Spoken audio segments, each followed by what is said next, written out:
매일 먹는 양을 결정하는 것은 그 사람의 활동이나 스케줄 이런 것들에 따라서 달라질 수 있어서 모든 사람이 매일 같은 양을 먹는 게 좋다고 얘기하기는 어렵습니다. 반면에 연세 드신 분들이 매일매일의 생활이 일정하다.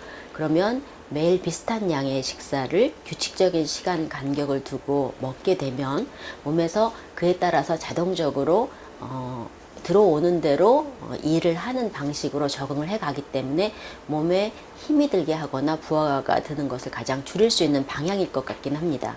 하지만 젊은 사람들이나 매일매일의 스케줄이 좀 다른 사람들은 매일 똑같은 양을 먹기보다는 조금 활동이 늘고 오늘 바쁜 날이었다 하면 평상시보다는 한 여자는 100에서 200칼로리, 남자는 300에서 한 500칼로리 정도, 경우에 따라 심한 활동을 했을 때는 500칼로리까지 식사량을 좀 늘려주는 것이 몸에 필요한 기초대사량을 유지할 수 있는 방향입니다.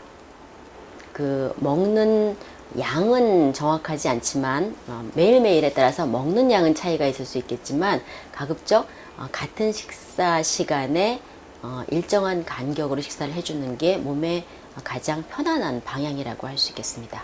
일반적으로 체력이 강하고 크게 심한 피로감을 느끼시지 않는 분들의 경우에는 낮잠이 거의 필요치 않습니다. 매일 어느 정도 일정 시간 밤에 잠을 잘 자고 회복이 잘 된 상태로 제대로 먹고 움직이고 활동하는 분들은 꼭 낮잠이 필요한 것은 아니라고 할 수 있습니다.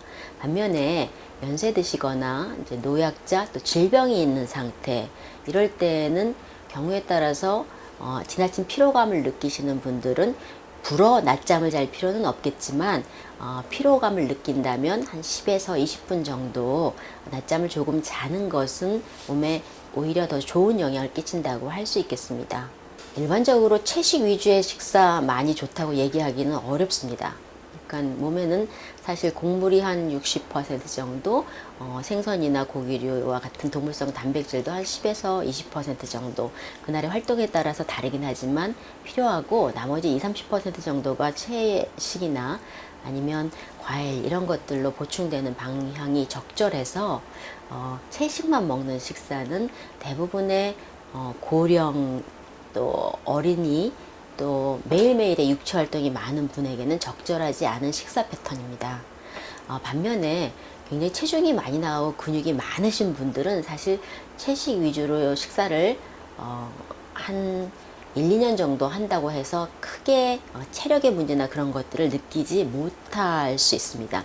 하지만 점점 나이가 들어가면서 지속적으로 채식만 하는 식사를 하시게 되는 경우는 결국은 체중이 감소하게 되면서 다양한 증상을 호소할 수 있기 때문에 채식만 하는 식사는 적절하지 않다고 할 수 있습니다. 지방과 동물성 단백질로 만들어진 고기를 위주로 한 식사를 하게 되면 아무래도 소화기에 무리가 생기기 쉽기도 하고요. 이제 상대적으로 과일, 채소가 장 운동을 촉진시킨다고 할 수 있는 반면에 고기류나 이런 지방이 많은 식품들은 위에서 내려가는 시간이 느려지기도 하고 굉장히 소화에 힘이 드는 그런 음식이기 때문에 육식 위주의 식사를 하게 되면 단순히 고지혈증이나 몸의 열량이 늘어나는 것뿐만 아니라 모든 장기에 부하를 준다고 할 수 있습니다.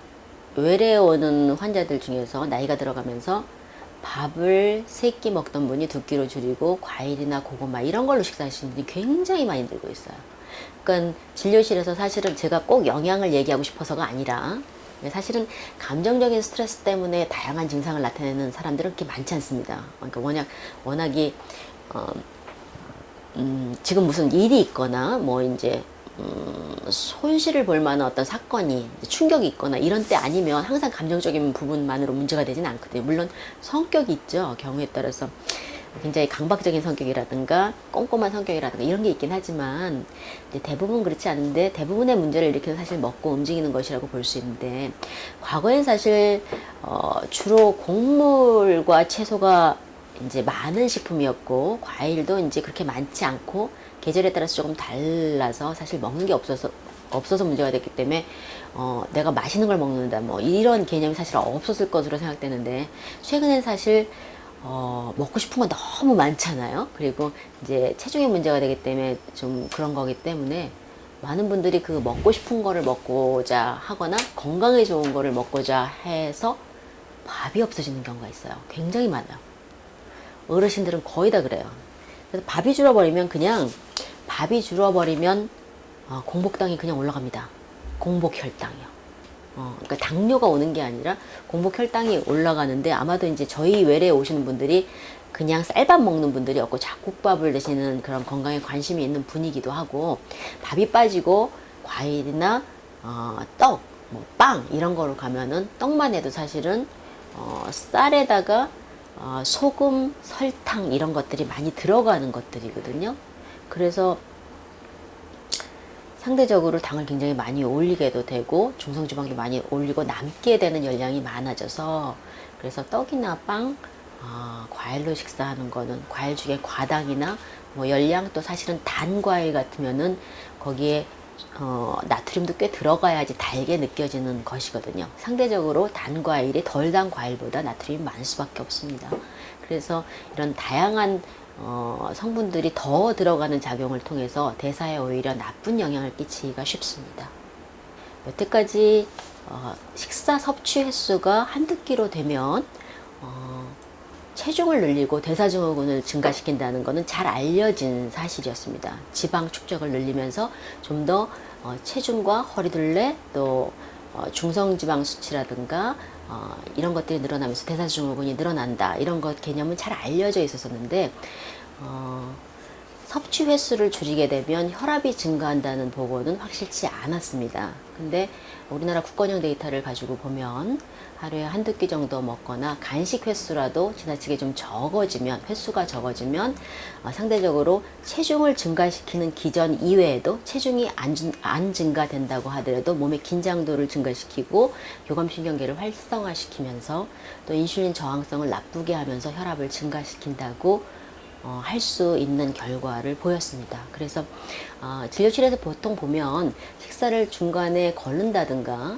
체중이 많은 사람이 식사를 거르면 다음 끼니에 왕창 먹게 되면서 체중이 늘면서, 사실은 혈압을 높이는 가장 중요한 것이 비만이라서 그런 기준을 통해서 혈압이 높아지게 되고요. 반면에 마른 사람들도 사실 혈압이 높은 경우가 있는데, 마른 사람들은 오히려 힘이 떨어지고 먹는 횟수가 줄고, 또 그런 기전을 통해서, 교감신경계 활성화되는 기전을 통해서 혈관 자체 강직도가 증가하면서 혈압이 증가하는 것으로 보여서, 사실은 식사 끼니를 하루에 한두 끼로 하는 거는 특히 한국 사람처럼 한꺼번에 많이 먹을 수 없는 사람들은 조금 좋지 않은 식사 패턴이라고 할 수 있고요. 좋지 않은 게 아니라 반드시 피해야 할 식사 패턴이라고 할 수 있고요. 우리가 사실은 영양을 고르게 먹게 되는 그런 것이 밥의 반찬을 통해서거든요.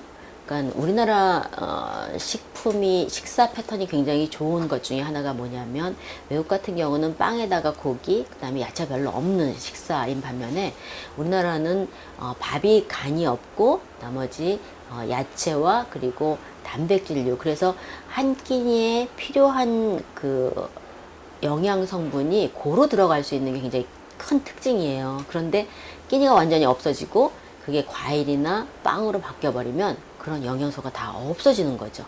그래서 사실은 끼니는 적게 드시더라도 한 끼니에 적어도 3분의 2 공기 정도의 밥 공기는 유지할 수 있도록 식사량을 유지하고, 나머지 중간에 간식을 과일이라던가 빵 조금이라던가 꼭 원하신다면 그렇게 섭취를 한다고 하더라도 체중이 급격히 증가하진 않습니다. 체중은 매일 먹는 패턴이 일정하게 되어 있으면 어느 정도 비슷한 수준으로 먹게 되면은 체중이 이렇게 급격히 증가하지 않거든요. 필요량 이상은 몸에서 자꾸 소모하려고 그러고 변으로 내보내려고 그러기 때문에 대사가 빨라지면서 사실은 그렇게 체중이 늘기 어려운데, 어떤 제식사를 하지 않고 열량이 높은 음식, 달거나 기름지거나 이런 거를 왕창 먹어버렸을 때 대부분 체중이 느는 건데, 식사끼니를 거르는 건 굉장히 현대인에게는 위험한 습관이라고 생각할 수 있겠습니다.